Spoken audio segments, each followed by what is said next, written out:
Sunny the squirrel loved gathering nuts, but one windy day, dust blew into her nose. Achoo!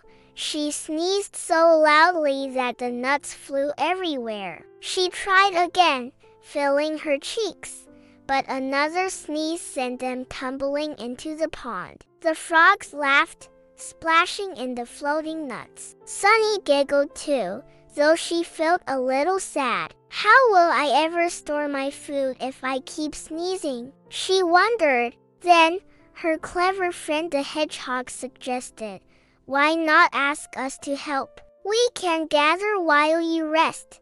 So the hedgehog, the rabbits, and even the frogs collected the nuts and placed them in Sunny's tree. Sunny sneezed one last time, but this time it made everyone laugh together. She realized that friends make challenges easier, and sometimes a sneeze can bring everyone closer.